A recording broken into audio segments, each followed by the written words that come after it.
Se analisarmos o ateísmo como uma posição filosófica explícita e sistematizada, nós devemos localizar, se não as suas raízes, pelo menos o seu desenvolvimento ou inspiração nas ideias tardias de René Descartes, John Locke e George Berkeley, embora eles mesmos não fossem necessariamente ateus.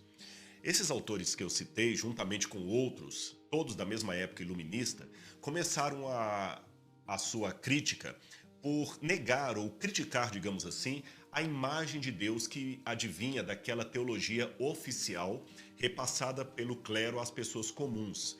Então vieram fenômenos ou acontecimentos históricos como a queda da Bastilha, a Revolução Francesa e a Revolução Industrial, promovendo, é claro, grandes transformações mentais que acabaram mudando radicalmente o pensamento no mundo ocidental. Aí mais tarde, como fruto de todo esse contexto, surgem outros desdobramentos, pensadores como Feuerbach, Marx, Darwin, Nietzsche e Freud, todos num crescente rompimento com a fé e as explicações teológicas que havia, especialmente aquelas explicações transcendentais da realidade humana. E o resumo de tudo isso foi muito bem resumido pelo escritor Rubem Alves, que escreveu o seguinte: houve um tempo em que os descrentes eram raros. Tão raros que eles mesmos se espantavam com sua descrença e a escondiam como se ela fosse uma peste contagiosa. Mas alguma coisa ocorreu. Quebrou-se o encanto. O céu, morada de Deus e seus anjos, ficou de repente vazio. Virgens não mais apareceram em grutas. Milagres se tornaram cada vez mais raros e passaram a ocorrer sempre em lugares distantes com pessoas desconhecidas. A ciência e a tecnologia avançaram triunfalmente, construindo um mundo em que Deus não era necessário como hipótese de trabalho. O ceticismo, no entanto, enquanto manifestação do espírito humano, já existia muito antes desse contexto que eu descrevi. A sua antiguidade é manifestada na linguagem do Gênesis, onde a serpente questiona a ordem divina. Não é assim que disse Deus? É certo que vocês não morrerão, é o que está dito na Bíblia. Infelizmente, a leitura medieval do texto bíblico viu tudo isto como uma descoberta do sexo e acabou obliterando o sentido original de um ceticismo em relação à chamada imago Dei, isto é, a imagem de Deus dada à humanidade. E do Éden para a Grécia mediterrânea, nós encontramos figuras como Xenófanes, que rejeitava o mito e as descrições religiosas da divindade.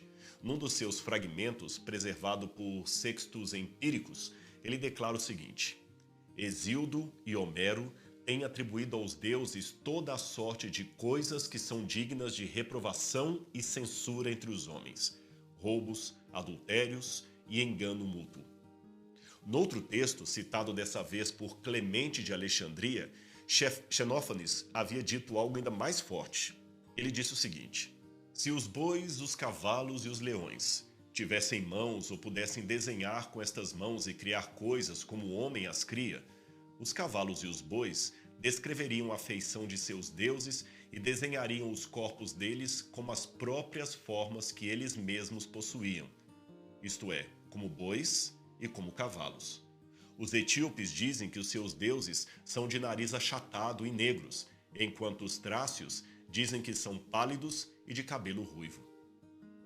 Para Xenófanes, Deus teria de ser alguém que estivesse além da moralidade grega ou da descrição humana, alguém que não possuísse forma humana, que não pudesse morrer, nem nascer, é claro, porque seria eterno. Seria um Deus que talvez não interviesse nos negócios da humanidade. Contudo, o mesmo autor grego aceita que haja um controle divino do universo, ainda que seja apenas para sustentar a sua permanência. Num aspecto, pelo menos, os pensamentos de Xenófanes coincidem com o conceito judaico-cristão que aparece na Bíblia, o conceito de um Deus inimitável, incomparável, singular, ou seja, que não haja nada na natureza que possa ser usado como um paralelo exato do ser dele. Veja a retórica divina expressa no livro do profeta Isaías. Com quem vocês me compararão? Quem se assemelha a mim? Pergunta o santo. Ergam os olhos e olhem para as alturas. Quem criou tudo isso? aquele que põe em marcha cada estrela do seu exército celestial e as chama pelo seu nome. Tão grande é o seu poder e tão imensa a sua força que nenhuma delas deixa de comparecer. Isaías 40, 25 e 26. Esse texto de Isaías é interessante porque quando se pergunta pelo tamanho de Deus, pensamos naquela típica cena numa escola infantil onde a professora responde ao Joãozinho com uma enigmática frase do tipo: "Ah, Joãozinho, Deus é maior do que você imagina." E o menino, não se dando por convencido, devolve: "É, professora, ele é maior do que a minha casa?" "Sim, maior do que a sua casa." "Maior do que o Brasil?" "Sim, maior do que o Brasil." E as comparações do tipo maior do que, continuam enquanto durar a paciência de um lado ou do outro. Geralmente é o adulto que perde a paciência primeiro. Curioso que o amadurecimento dos anos não nos livra do problema. Ele apenas o torna um pouco mais complexo, especialmente quando se estuda teologia e metafísica. Eu vou explicar para você. Deus, para começo de conversa, não é coisa, teorema, muito menos objeto. Portanto, descrições espaciais e temporais são difíceis de ser aplicadas a ele. Não existe um espaço que caiba a Deus. É isso que diz o livro de 2 Crônicas, capítulo 2, verso 6 e também capítulo 6, verso 18. E é aqui que começa o dilema humano para falar de Deus. É que nós, eu e você e toda a humanidade, pensamos em termos dimensionais. Logo, a pergunta pelo tamanho de Deus esbarra em nossa percepção dimensional e exige conceitos que não se aplicam à essência da divindade. Conceitos como tamanho, cor, peso, limite. Dimensão, eu quero lembrar, é qualquer extensão mensurável em todos os sentidos. Aquela extensão que determina a distância, a porção de espaço ocupada por um corpo, o tamanho, a proporção, a profundidade, desde o ponto de vista de um observador, é claro. É fato que nos últimos 100 anos o conceito de dimensões ficou mais sofisticado, de modo que os físicos falam de 11 dimensões ou mais, e os matemáticos, alguns deles, de até infinitas possibilidades de objetos com números fracionários de dimensões. É muito complicado isso aí. No dia a dia, porém, os nossos sentidos continuam baseados nos princípios da geometria de Euclides, aquele famoso matemático dos tempos greco-romanos.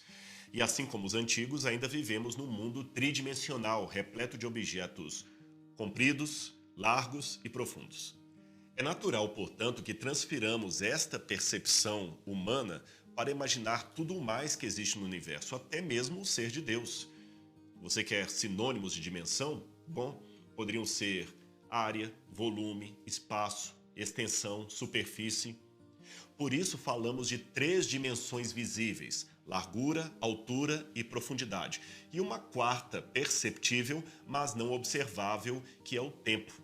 Esse mesmo tempo não é realmente algo que podemos medir claramente. Afinal de contas, nós percebemos o tempo na forma de uma linha reta, mas ele está sempre avançando de um passado que não existe para um futuro que não chegou, num presente que a todo instante se torna passado.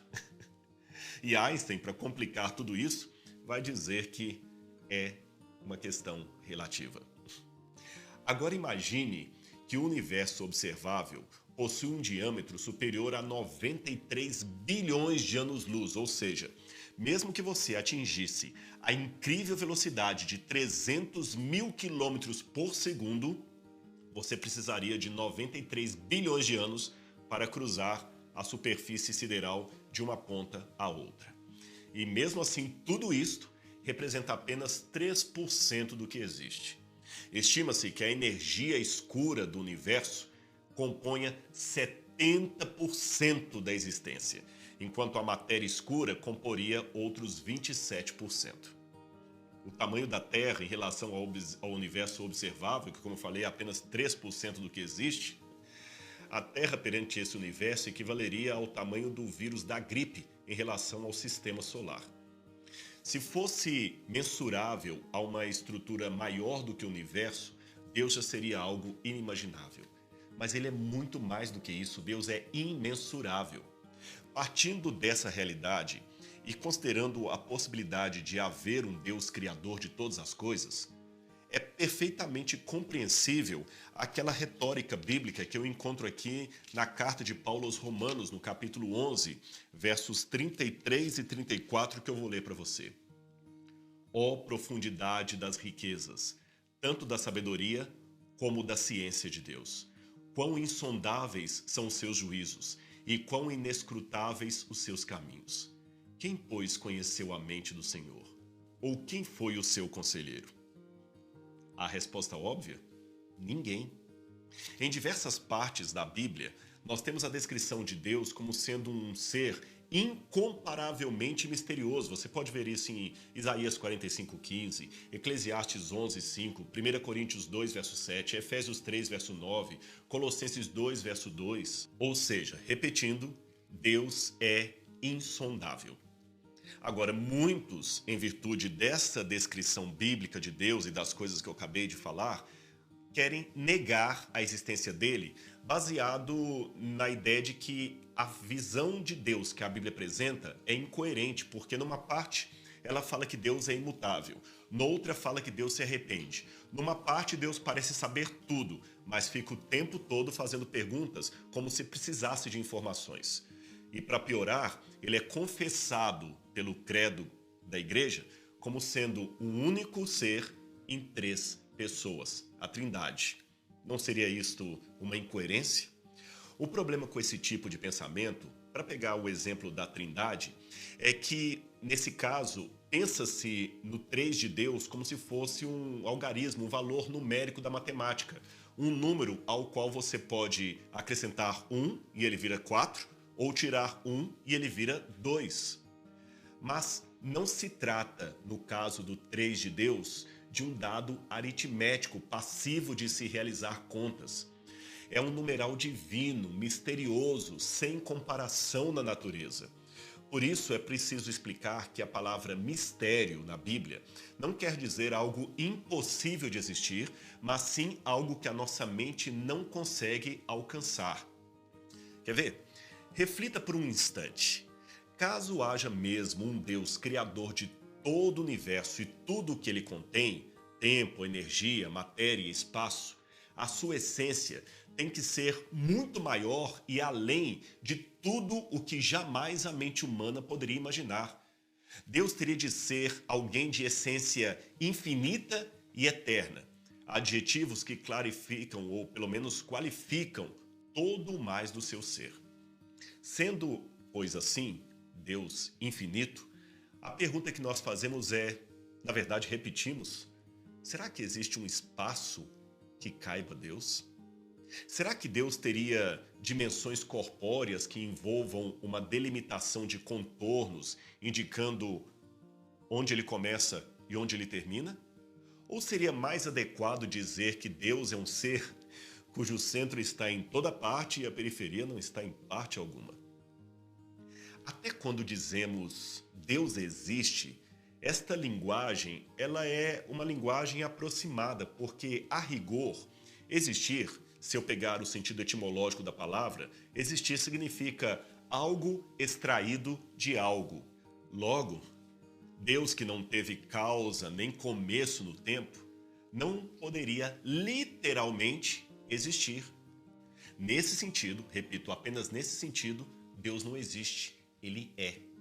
Nem o critério do raciocínio humano pode ser aplicado a Deus, porque Deus, sabendo o fim desde o princípio, não raciocina, ele simplesmente sabe, ele não chega a uma conclusão. Nunca houve um momento em que Deus não tivesse ciência do problema. Deus sempre sabe tudo. Diferente desse critério, eu estaria negando a onisciência absoluta de Deus. Eu sei que alguém deve estar coçando o cabelo e falando, deu um nó na minha cabeça. E é para dar mesmo. Um ser divino, absoluto, com as características necessárias para ser o criador de tudo que existe, não pode demandar melhorias, aprendizado, pontos vulneráveis, aperfeiçoamentos. E finalmente, se em Deus não há mudança, como ele se movimenta? Ou estaríamos falando de um ser permanentemente imóvel, como propuseram os filósofos da escola eleática da Grécia há cerca de 2.500 anos.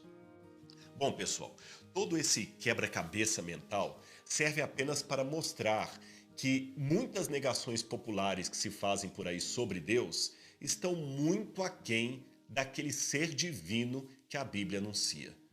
Deus é essencialmente insondável e, como diria Karl Barth, somente Deus para poder falar de Deus. Por isso, alguns teólogos escolásticos, inspirados em Aristóteles, chegaram a negar que houvesse uma abordagem positiva de Deus. Eles diriam que a filosofia, a teologia e a religião só poderiam falar daquilo que Deus não é, porque, em essência, o que ele é, nós nunca saberemos. De fato, em parte, a Bíblia também promove a democratização do mistério de Deus.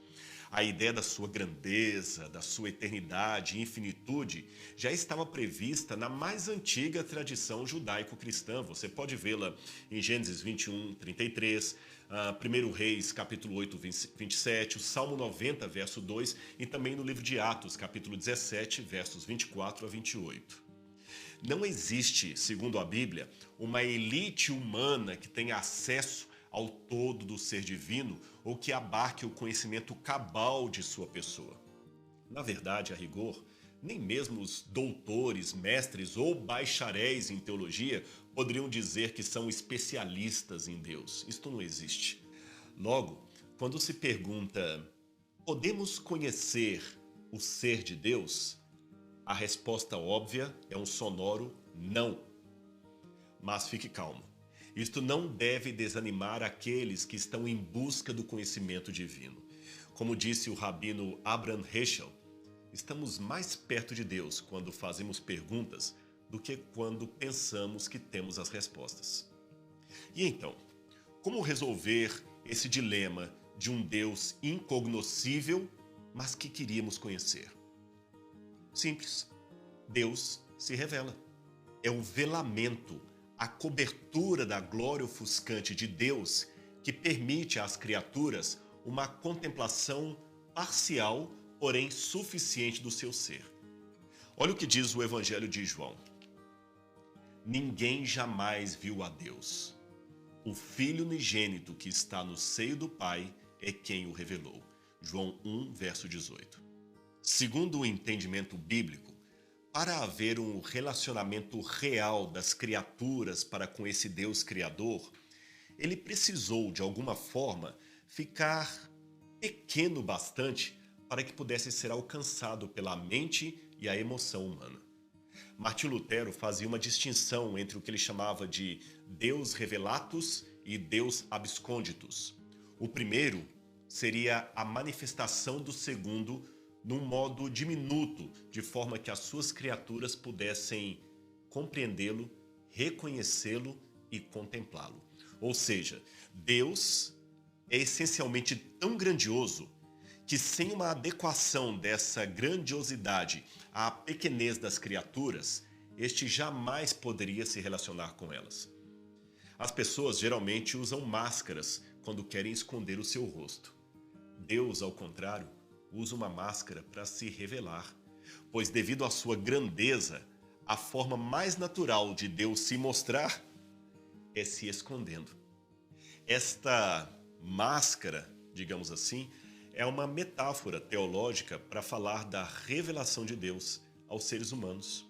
Um fenômeno que se traduz no fato do ser divino agir, algumas vezes, como se não tivesse todo o poder e esplendor que ele, de fato, possui em sua essência. Logo, ainda que Deus saiba tudo, ele abre mão da sua onisciência. Note, ele não perde, apenas abre mão e, honestamente, faz perguntas aos seres humanos. Ainda que Deus esteja em toda parte, ele pode, abrindo mão da sua onipresença, ir e vir com seus filhos. E ainda que tenha tudo, ele pede, ele suplica. Somente assim, Deus poderia falar conosco, relacionar-se conosco. E esse ato divino de abrir mão de seus atributos seria como um piloto, dono de uma aeronave, que, tendo um amigo que tem fobia de voos, deixa o monomotor no hangar e caminha no solo firme com o colega. Note, o piloto da minha ilustração não perdeu o seu avião, muito menos a sua habilidade de voar. Afinal, ele é dono do aparelho, não é? E se é dono do avião, ele tem autoridade suficiente para usá-lo ou não, conforme o seu bem entender. Sendo assim, a caminhada daquele piloto com um amigo que tem fobia de avião não é fingida. Embora ele tivesse condições de estar voando sobre as nuvens, ele caminha de verdade com seu amigo. É mais ou menos isto que Deus faz quando se revela e vem até a nossa situação, ao nosso estágio. Philip Yancey encontrou uma forma muito didática, eu diria, de expressar esse princípio revelador de Deus. Eu vou deixar que ele mesmo descreva isso para você. Nas palavras do autor, ele diz: descobri que gerenciar um aquário de água salgada não é uma tarefa fácil. Eu precisava operar um laboratório químico portátil para monitorar os níveis de nitrato e o teor da amônia. Eu bombeava vitaminas, antibióticos, medicamentos à base de sulfa e enzimas, além de filtrar a água através de fibras de vidro e carvão. É de se pensar que meus peixes ficariam gratos? Nem tanto. Quando minha sombra se aproximava do aquário para alimentá-los, eles mergulhavam para esconder-se na concha mais próxima. Eu era grande demais para eles, minhas ações incompreensíveis. Eles não sabiam que minhas atitudes eram misericordiosas.